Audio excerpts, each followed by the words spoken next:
Ladies and gentlemen, you are now watching and listening to Real Talk with Ronnie, with your host, Ronald Lynn. In May of 2007, my parents continued their storied American journey by moving to the idyllic town of Franklin Lakes. Nestled in Bergen County, the picturesque suburb was named after the illegitimate son of Benjamin Franklin, William Franklin, the last colonial governor of New Jersey.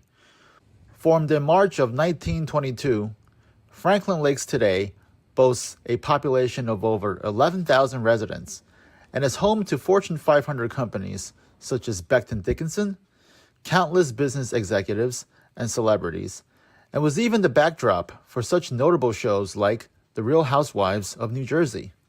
This week, I had the immense opportunity to sit down with Franklin Lakes' newly elected mayor, the Honorable Charlie Kahwaty, who had previously served as a Franklin Lakes councilman for over a decade. Mayor Kahwaty, how are you? Well, I was going to say, running mate, Ron Lynn, how are you today? Good. Wow, so Mr. Mayor, the last time that we spoke, you were just a mere councilman, right? And now I'm just a mere mayor. Well, now you're the great mayor of Franklin Lakes. Well, we'll have to see at the end of 4 years. You can use that epithet or term. So welcome back to Real Talk with Ronnie, and my your digs. Pretty good. I like them. I was just telling you a little bit earlier, it's bigger than my law office, so it's not too bad. Right. Needs some decoration. And we're going to talk about that or do some things for the town, maybe have an art contest. Okay, great. So that's something we'll explore as we go on to decorate this Yeah, you've got vacuum. a lot of bare wall here. So a lot of bare wall. And there's a lot of talent in this town, There's a lot of talent in this town, but I have been occupied with other things, which I think you'll get into in a little bit. All right. So, Mr. Mayor, for all the people that are watching and listening now, why don't you just give us a brief rundown on who you are, how you came to Franklin Lakes, how you became councilman, and what ultimately led you to... Let's see, how much time do we have here? I'm just kidding. No, I've been here on and off. You want to put a total of 40 years. Okay. So I grew up in Fairlawn, and then Same like me.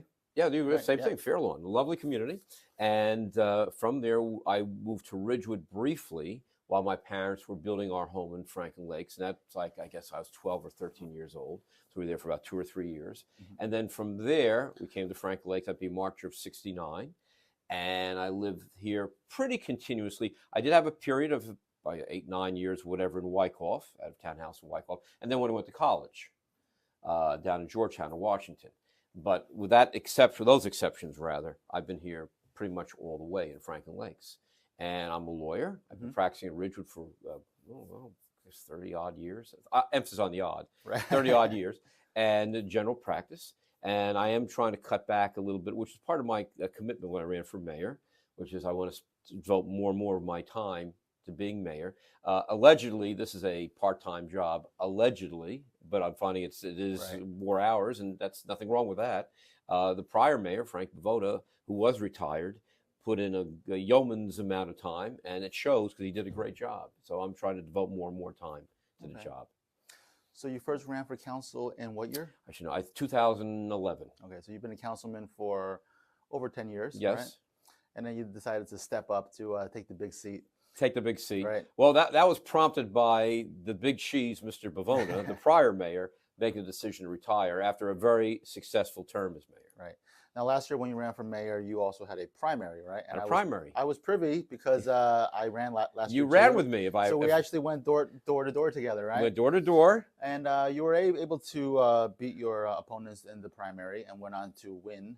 And I would say a pretty decent margin, right? I think in the general election, a pretty decent margin. But I always remind people that, take nothing for granted. Right. And there is another party in town, and we have to prove our bona fides and the fact that we can deliver the goods to the people in this town, this borough. Okay. Now, in your estimation, what is the biggest concern right now for Franklin Lakes residents? Well, the one that it's still ongoing to a degree, but ended substantially is the Parsons Pond Park development. And we're going to get to that too, right? Because that's a very juicy issue. Very juicy issue. But I'd say the second one, which is, I guess, long term even more important, is the budget and finances. Okay. I mean, that's a real hard nut to crack. I mean, due to inflation, the costs are going up substantially. We have to deal with that. I think we've done a very good job. And what I was talking to you a little bit earlier, I have a graphic here, which is outdated, by the way, but we'll try to give you an updated one. But going over the last couple of years while I was councilman as well, our debt service has decreased very substantially. I mean, since 2010, I'm looking at the graphic right now, debt has decreased by 6.7 million. That's a real accomplishment. Right. A lot of towns is going up, we're going down. Historically, we've had the second lowest tax rate in the whole county, Bergen County, second only to Alpine. We've accomplished a great deal with the budget. And we're still working on the new budget, so I don't have figures on that to tell you. But I can tell you that well, since I've been councilman in the current group, I'm looking at the graph right now, the debt service has decreased $6.7 million over 10 years. Quite an accomplishment. Now, most towns, their debt services, they increase, right? I don't want to characterize all towns. Many of them do. So what has Franklin Lakes done to make it, go down? Just sound financial management, fiscal management. We watch our pennies as best we can. And I will, let me give you a shout out to Frank Pavona, the former mayor, had a great finance background, municipal bonds. He had the ability to read a finance sheet and determine this is good, this is bad, because that was his job essentially, to do that in private practice. And coming in as mayor, he had a good sense of that. And the whole team we have here in budget, they do a great job. So I think that trend will continue. There's no reason why it won't. Again, we are still working on the budget, so it's not finalized, so I don't want to make any representations. But I'll say one other thing too, and I'm looking at the graph here, which is 15.6% of our budget goes to municipal matters. Only 15.6%. Lion's share, 67%, goes to the schools. So, and other portions go to the library and to the county. The municipal matters, what types of services would that entail? Even though we have a volunteer ambulance and fire department, we do have to maintain infrastructure and all the other requirements imposed by the government. Police, the building you see right now, the Department of Public Works, our administration, budget, our borough clerk, our borough administrator, all the services you rely on in a borough, garbage collection, everything like that. And that's only 15%. Only about 15%. We don't have much to work with on that. And that's historically the way it's been in many, if not most towns. So it's a challenge. And the other thing I was going to add to that is that during the pandemic, which was a unique period, we did get a lot of money from the federal government. All right, that helped. I mean, the pandemic was a real challenge for most towns, but in another way, you're getting funding. That's gone now. All right. Another thing that we had in the last few years was the development of the reserve, Toll Brothers. That was coming in as new units were coming online, so to speak. That's pretty much finished now. So based on that, these are all revenue sources that are drying up. So we have to address those issues. The garbage contract has gone up exponentially. That's true, by the way, not just of us, but other towns. Wyckoff, I believe Oakland. We only received one bid on those contracts. And so something we're exploring right now, which is a very long-term proposition, is having our own garbage service or regionalizing it with other towns. How is it possible that a garbage service has only one bid? Is there only one garbage company, or? Well, I have to. Notice I go in this is a honeymooners moment. Those of you who've ever watched a honeymooners, it's a hum and a hum and a hum and a moment. I have grave concerns that there are that internally within certain garbage companies they do limit regions. Okay. So basically, they work it out amongst themselves. Right. I'll be even more blunt. I can't say this. I can't substantiate this at the moment. But I think, I'd like to see some investigation as to whether we're talking about antitrust issues and the like. But again, I have no evidence of that. I just find it rather curious that the surrounding towns and many towns only receive one bid. All right. Now, we have asked the Attorney General to look into that issue and other towns as well. And to date, we've not received an appropriate response. But we did have discussions. We have a mayor's group, the Northwest Mayor's Group. We've had a discussion with the county executive, Mr. Tedesco, and he has suggested to us that one option may be having your own garbage service or regionalizing it. That is a very public service. I'm sorry. It would be a service that's run by the county. By the town. No, not by the county. By the town or by a regional service, meaning Oakland, Wyckoff, Franklin, like we call the flow district. We could do something like that. we're exploring it. But first of all, you have to really look at the cost issue. Right. It's very expensive, at least the initial startup cost. Right. You have to buy the trucks. You've got to hire employees. That's very, very expensive. All right. So Do you think doing something like that would ruffle the feathers of the garbage industry? we may not have a choice.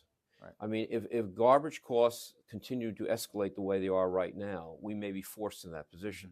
Now, if those costs ameliorate a little bit, that's a different story over the next few years. And we have to monitor that situation. But we do have a committee. We're looking into it and see how viable a proposition that is to have our own garbage service. Okay. Do you know how much of a startup cost it would entail? No, we don't have those numbers Right, yet. okay. That's the other problem. But I'm gonna say it's probably gonna be in the tens of millions, right? I Just don't think initially? that's an unrealistic figure. Right.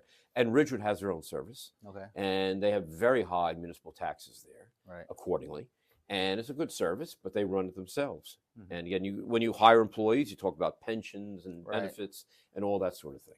So Now, for Ridgewood, do you know how many garbage trucks that they have Don't know in offhand. their fleet? No? again, that's the committee's Okay. looking into that. Okay. They'll probably look at Ridgewood as a model Okay. and say, okay, what are your costs? What is it going to run? What do we have to do? Now, what are some other ways that Franklin Lakes can save costs for the taxpayers? Well, I mean, we always, first, we have a capital budget and an Right. operating budget. So in the capital budget, we look at things we can defer to future years. Mhm. You know, whether it could be fire trucks, it could be infrastructure like the fire bays or something like that. By the way, I'm not suggesting we're deferring anything. Right. I'm not. I don't want to give the wrong impression there. But I'm just saying these are things we look at. What things we have to do today? What things can we do tomorrow? Mhm. Now, the problem, of course, like just one example, whether it's a police car or an ambulance or a fire truck or whatever, there's a real delay now in getting them delivered. It's the same thing with cars. They can't get the chips, right? Right. They operate with chips too. So the problem we run into is you place an order now, you may not get a truck for 2 years or 3 years. So you have to figure that into your budget and say, okay, should I plan now? Can we get by for 2 or 3 years? That's another thing. Okay. Certain costs are fixed, like let's say you have a police contract or something along those lines. They have built-in steps. Right. And steps, and that's true of every municipality, where there are automatic increases depending upon your length of service and other factors. Mhm. So those are things that we consider. But those are the ways I can think of, just off the top of my head, Right. we can save money where we can. Okay. Now let's talk about the issue at Yes. this point in time that's kind of brewing in Franklin Lakes, right? Right. Which is the Parsons Pond property and Right. the plans to redevelop that, right, Mm-hmm. into multi-use for Housing. for commercials, and also for other industrial needs, right?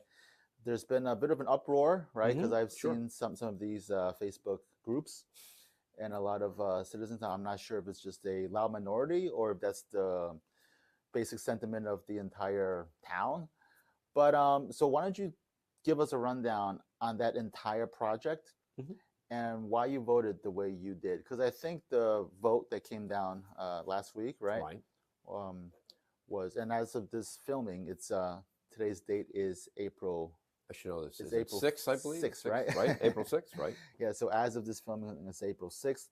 But so why did you vote the way you did? Because I think it came down to a 3-3 vote. It did. And you were the deciding. I was a tiebreaker. Mhm. And the mayor, people should know this, can only vote in the event of a Right. tie. I can't vote normally. Right, so you voted for the I voted for the project. proposition. Okay. Just- Okay, so why don't you give us a rundown? Like, what is this proposition? Right. What are they trying to do?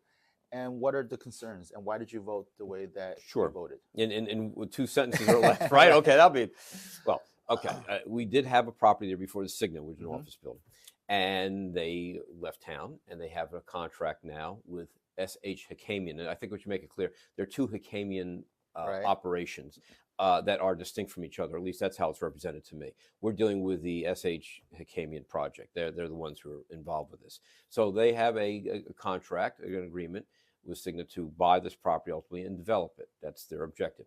The prior mayor and council and the current mayor and council have been negotiating with them for some time as to the number of units, the positioning of the units, a whole bunch of factors as to this particular site.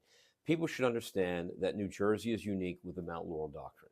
No other state has a specific doctrine like Mount Laurel. Some have elements of it, but nothing as egregious, I don't mind saying that, as Right. Mount Laurel, which basically usurps your whole zoning plan.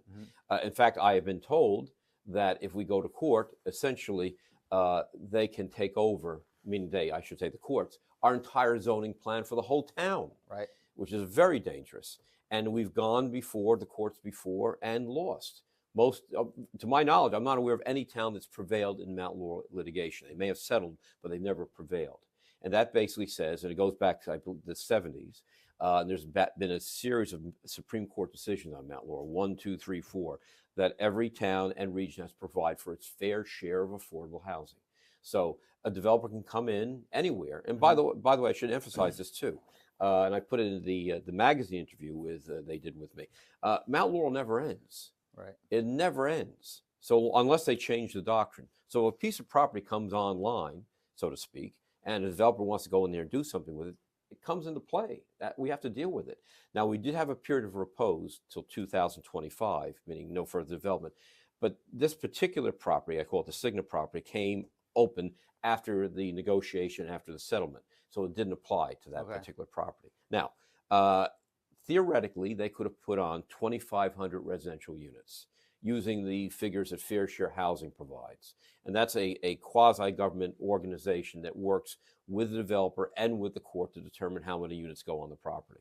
That, to me, would have been a disaster. It would just change everything about the town. 2,500 units, right? Yes. Would that even be able to fit on the Parsons Pond property? Theoretically, yes. Okay, 88 acres you're talking. So theoretically, they could do that. Now, to me, it would be like, I use the expression Potemkin Village. I mean, you're just like projects, essentially. But the court's not concerned about that. Also, the other problem is the impact on infrastructure and services. Police, fire, ambulance. We would have to expand employees, expand a number of trucks and everything. Right. It would be a staggering imposition on the town. So what we've been trying to do over the last year and a half is negotiate with the developer a reasonable resolution of this. And I'll be very blunt about it. The way we have very few tools to negotiate, virtually none. The only thing we can say to the developer is, okay, you're going to prevail in court. We know that. But by the time you get to court, that's money you've lost in development. So why don't you deal with us and come to some understanding? And of course, a certain percentage of those units would be affordable as well. Not low income, but affordable.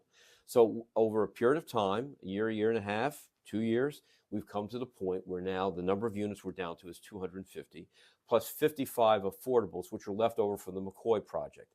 That was our obligation at McCoy Road. The problem there is the topography of the area. In other words, it would involve massive soil removal. Right. It didn't lend itself to construction, particularly after what we've already put there. So we were looking for a spot to put the other 55 units. So it's 250 plus that. Now, I will say, and I understand where people are coming from in terms of the warehouse component on this, which is people are up in arms. I get it. Right. It's easy to say I get it, but I do get it. No one wants a warehouse there. The town meetings that we had earlier, people were very explicit in saying, all the people came up to the podium, we don't want more units here and we don't want a pilot, which is a payment in lieu of taxes. We heard them. So what we did, we went down from several hundred units to 250 units. But of course, in the process of negotiating, it's always a compromise. Right. And you have to say, okay, they came back at us and said, well, we want a commercial component, which would be a warehouse. And we were able to reduce the footprint. People don't know that. They want an even larger footprint. We got something smaller.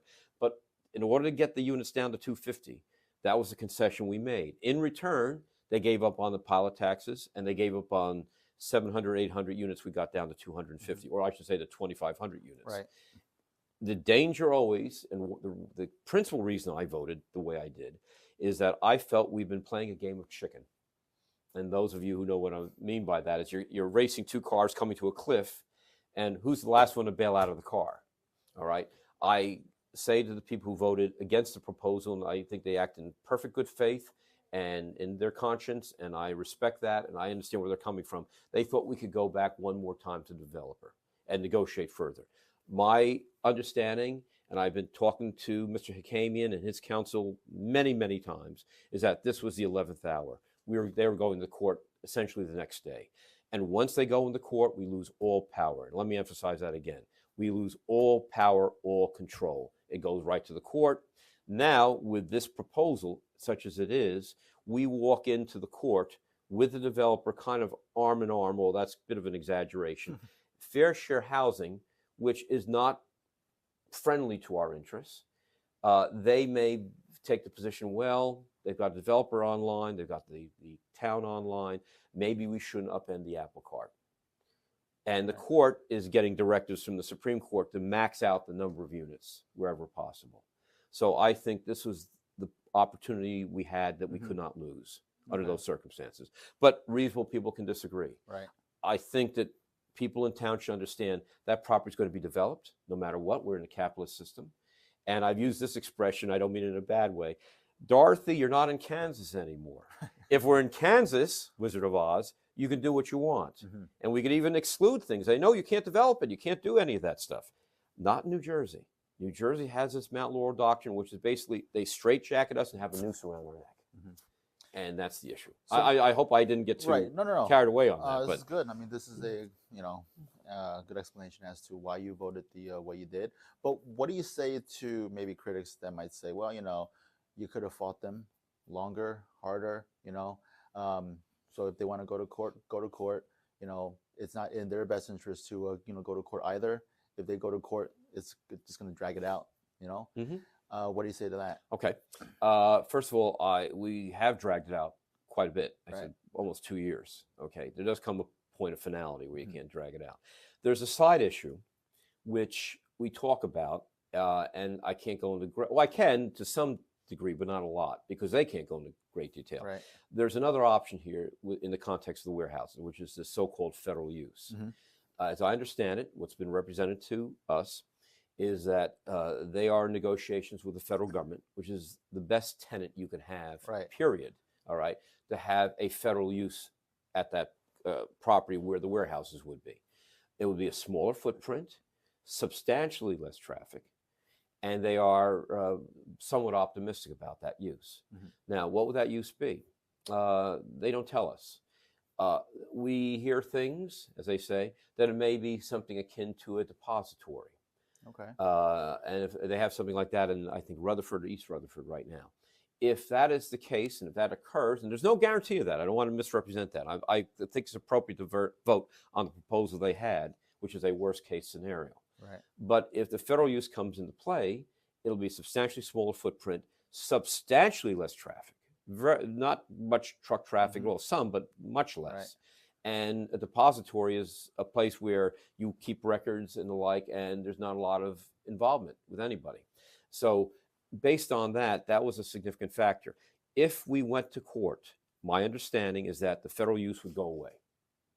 It would evaporate because the federal government does not want to go into litigation.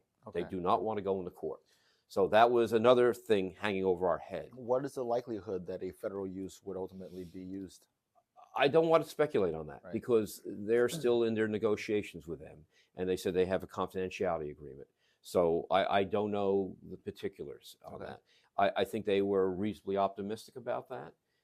And again, the factor that if they went into court, this other option would go completely away, which means the warehouse, it could be even larger warehouses, would suddenly come into play. That to me was a very high risk. Now, how do you respond to other allegations, which aren't many, but I've seen this in the group chats, that perhaps you and the council people who voted for this plan are getting some sort of kickback? Okay, well, I guess my whole professional reputation career, I don't view as worth a free condo or a free rental unit. Okay, I have a nice home. There's nothing for me to gain from that. Right. I pride myself on my integrity. I mean, I'm a human being. I have many faults. I hope that's not one of them, to be susceptible to that kind of thing. I can tell you this. We were looking at a development that the developer had, just as for comparison purposes, and he offered to buy us a cup of coffee. And I said, no, I'll buy my own coffee. All right. So I have no interest at all in benefiting from anything from this developer. I'm not taking a stipend for my work as mayor. I've declined that. I did take it as a councilman. I've declined a stipend. Okay. So I have no financial. Are you giving the stipend to like a certain charity group or? No, it goes back to the taxpayers. Okay. All right. Great. So my objective here is to do the best job I can as a citizen, a resident of town, and take some pride in that. And I take a great deal of pride in that. I would not want to compromise it by any skullduggery involving this particular developer. I mean, we can cut deals in terms Right. of, we can give, we talked about tax breaks and things like that, which we're not giving them now. That's off the table. But I would never compromise my own Now, integrity that way. Can I ask you, why did this developer choose Franklin Lakes as opposed to other towns? Availability. Okay. You look at different spots. He's a more regional, but has some national development going on. From what he tells me, he grew up in Oradell, but his wife is from California, so he now lives in California. So he has operations in California as well. But I think it's just this is a property of opportunity. Right. It just came on board. So now that this deal has passed the council vote, right, is it a done deal, or well, there's some tweaking to be done. Yeah. Okay, it has to go before the planning board. Okay. And they have to look at some issues involving that, as far as there's some, I guess, weight issues and height issues and things like that. I shouldn't say height issues so much, but weight issues are one thing, whether health and safety issues involving the project, and they can tweak it to a degree. I don't want to exaggerate that. We have to sign the stipulation of settlement as well. That has to be done. That's going to be done hopefully shortly, and they'll be guided by that stipulation of settlement. It has to be approved by the courts. That's another thing. That's very important. Is there a high likelihood that it will be approved by the courts? I hope it will be a high likelihood, but there's no guarantee in that regard. Right. And again, Fair Share Housing Committee, which is a state organization, can object. They can say, we don't think there are enough units here. See, that when people say we want more units and all that, the downside on that is that we go in there with too few units. Fair Share, which is this grand overseer, will say, Judge, this is unacceptable. They can put another 400 units there, another 1,000 units there. Let's do it. Okay. Our experience, and that of our council, Serenian, who represents 78 towns in the state, is that generally if you walk in there lockstep with the developer, the court is somewhat disinclined to disturb an agreement. And when is this court hearing going to be? Well, the dates are going to be fairly quick, but that's still being worked on. Okay, but it's within the next couple of months, right? Next couple of months, you'll see something going on. Now, let's just say once the court says okay, right, and they get the green light, and the planning board signs off on that. When does the project get started? That's in their discretion. I would think it would be, within the next year or so, but they don't have their own timeline. And how long is it estimated for the project to last? When we say last, you mean I see from what you're start to end of the development. Don't have a timeline on that, and that could be influenced also by the federal use issue, which, let's say they sign an agreement with the feds and that goes ahead, that may stall certain things too, because now we're turning things around a little bit. Right. We have a different development, a different concept with respect to the warehouses, so that could change things. So that's a whole other thing. Okay, but typically for a project of this size, size, I mean, look at Toll Brothers, and 2 years, 3 years, 4 years. It depends on the number of units. And these are going to be rental units, by the way. Right. Oh, it's only rental. Only rental. Okay. Now, during the process where they're building these units, right, that's also a boost to the town's economy, right? Sure. You're going to have rateables coming from that, like you did with Toll Brothers. Yeah, I don't have the final figures for you on that yet. That's being worked on, but yes, absolutely, that will be. Okay, so that'll be a plus for the town, particularly in challenging times, which we anticipate for the next few years, by the way. Right.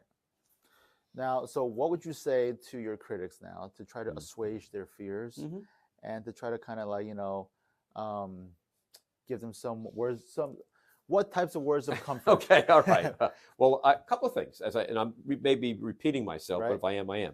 Okay, number one, we listened to you, we heard you, we cut down on the number of units. Substantially, maybe too many. If you think, just in terms of what the courts might do, okay. But we went as low as we could go in that regard. Okay, we got rid of the pilot, so there was a concern that would hurt the schools in terms of revenues to the schools. Got rid of that.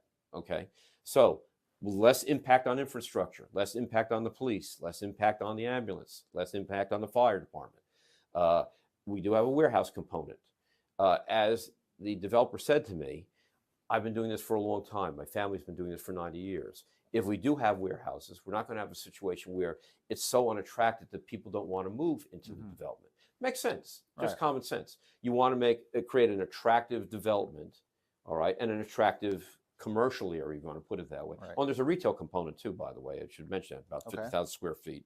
Could be a Whole Foods, could be, what's the other one I'm thinking about here? Trader Joe's, something like that. But he said, I want to make it attractive. I want people to move there. All right. So that's the other thing. If we get a federal use, I say if, don't count on it, but if it happens, substantially smaller footprint, substantially smaller amount of traffic.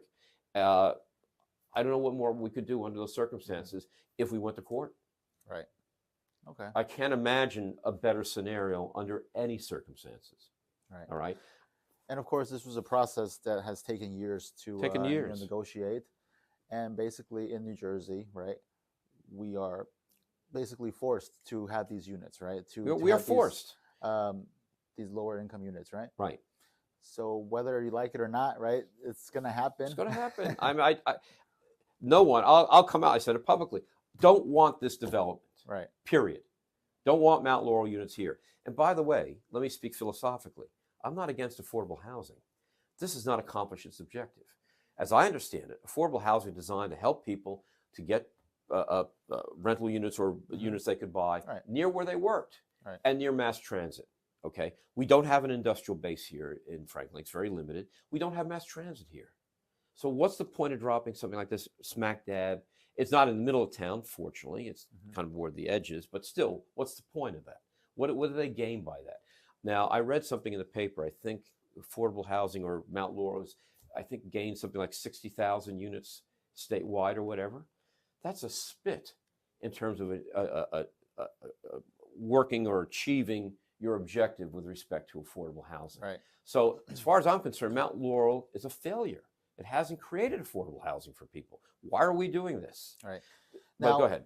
After this project gets finished, right, what is the anticipated increase in population in Franklin Lakes? That, again, you can't speculate on that. I mean, you have 250 units. Right. You may have either 2-bedroom units or 1-bedroom units or a mix in that regard. That's not specified. So with 250 units, you can do your math there, whether it's a mix of 500, something like that. Now, what I have heard, again, I'm waiting for the figures, is that the impact on schools and the like from Toll Brothers was substantially less than had been predicted or projected, substantially less. So will have an impact on town? Of course it will. You're dropping 250 units into town. But I suspect that the impact will be far less than people are suggesting. Okay. All right. Now, Mr. Mayor, now that you run for mayor, you won, right? Is there anything that you wish you had known before becoming mayor? Ooh, okay. You know what I called a noble challenge. Okay, and I know it's what there are two great honors and privileges in my life so far. This is one of them. Okay. The other one, I was president of the Bergen County Bar Association. That meant a lot to me. The action of my peers, the vote of my peers. This is the other one. All right. I do find having a law practice, and I'm trying to split the two. Right, it is juggle it a little bit. And haven't been taking new cases essentially. Right. It is a challenge out in terms of time. Having been a councilman for over 10 years, I thought that it'd be a jump up, but not the jump I anticipated. I found out it was going to be, and it was that way. Right. So that's something there. The time factor. We have a lot of meetings. I'm here almost every day with meetings, and that's fine. We have a lot of committees, and we have to make decisions. That's the way government runs. That's how it's done. So that was the one thing, a little bit of a surprise to me in that regard. But other than that, not really. The Parsons Pond thing, I didn't expect quite the controversy, I think, because Toll Brothers, the reserve, while there was some controversy, not at the level of this particular project. So that surprised me a little bit. But so be it. That's the way things happen. Now, what is the hardest part about being mayor? Other than time, I think, is trying to accommodate the wishes of everybody, right? Of everybody. Right. You can do some things for some people. Some things you can't do. Right. Some things you reach out. If somebody has a problem with a particular department, I can reach out to that department and say, can you address this issue? And do the best you can on it. Some things people ask me to do which are against the law or unrealistic. And what is the most bogus thing that someone has asked you to do? I want to be careful because you can identify people. Okay. But no, that's okay. It's a legitimate question. Like they want to put a sign somewhere, which is again illegal against the law, right? Against the law, right? Okay. Or I was trying to think other things that people have wanted to do at times. in that regard. Put an easement somewhere, things like that we just can't do. Right. We're not empowered to do. So you do the best you can. Now, have you found that being mayor, since you become mayor, it's people recognize you more? Yeah, you know what? It's died down a little bit, which I'm happy about. There's somebody said for anonymity. I'm okay with that. But I remember during the campaign and right after the election, people coming up to me and say, "Hey, Mayor, how you doing?" and all that, which is very nice, very nice. But at the height of the Parsons Pond thing, I was saying, like, maybe you got me confused with my twin brother. I'm not that same guy, right. So I think it's calmed down a lot. So it's better now. So now that this Parsons Pond thing is kind of over and done with. Well, I would say over and done with. There's still a lot to be done, but it's I would say we have a policy done, in place. Right. We have a policy in place. Does it kind of lift the big burden off your shoulders? That's a big burden, but there are other things I want to do. Right. A couple of things like Parsons Pond again, where we have the park. There, I have ideas for what we can do. We have a multi-use building there, and again, we have a committee working on that. And the downtown area, I want to work on that. Now, again, there are limits to everything in life. Right. You have county roads, so we can't get too involved with that, although we can do some things. Certain aesthetic things we can do as well. A lot of the properties are private properties, and they can limit what we can do in terms of aesthetics and speed limits and things like that. So that all comes into play. But I'd like to work on truly the park of Parsons Pond Park, which is separate and apart. I'd like to work on the downtown area. Those are things we can do. So those are tentative plans, which I was a little bit sidetracked on. Can we get like a little sneak peek on what you're trying to do? Don't want to do that yet because you know why? I'll tell you why. Not because I'm hiding anything. Right. We're still working on it. We're still thinking about different concepts. And we like to have our committees weigh in. We like to get as much involvement as possible from people to see what they have to say about it. The public, our council people, our committees, find out what can be done. Okay. And that's, again, Parsons Pond Development kind of threw a little spanner into the whole thing. But now that we're out of flight path anyway, we can do other things as well. Okay. All right. Well, Charlie Kahwaty, let me ask you, how do people find out more about Franklin Lakes, and how do people get in touch if they have a problem, if they need a service or something? Okay. Well, you've got my email. Okay. Which is mayor@franklinlakes. Okay. franklinlakes.org.gov. .org. I always get it mixed up. Mayor@franklinlakes.org and mayor@franklinlakes.gov. Right. Okay. You can come here if I'm here, but I should spring something on you. One thing I'm going to do, which I didn't do because we had the development issues, which took up a lot of time. I'm going to have meetings with the people by appointment, okay, at certain regular hours. We're going to do some Facebook town halls as well. Okay. That's going to be coming as well. Right. Again, that was pushed, unfortunately, to the back because of the development issue. That's coming shortly. Now, I'd say next month or two, we'll have plans in place, and you'll be able to read about it on our e-blast, which is very good. And those things. Cool. So, all right. Well, thank you, Mr. Mayor, for sitting down. Nice to see you again, Ron, and maybe we'll run together again for something. I don't know what, but something. Who knows? Who knows? You'll be on the line anyway. That's the main thing. So nice to see you again. All right. Thank you, Mayor. And you can always ask me questions. People can always, email. Yep. Go to franklinlakes.org, right? Or gov. Or .gov. Gov. We'll have to confirm. We'll confirm that, and then we'll reach out to me. Okay. Okay. Thank you, Mayor. Oh, thank you. And thank you, everybody. All right. Bye-bye. Okay. Take care. Bye-bye.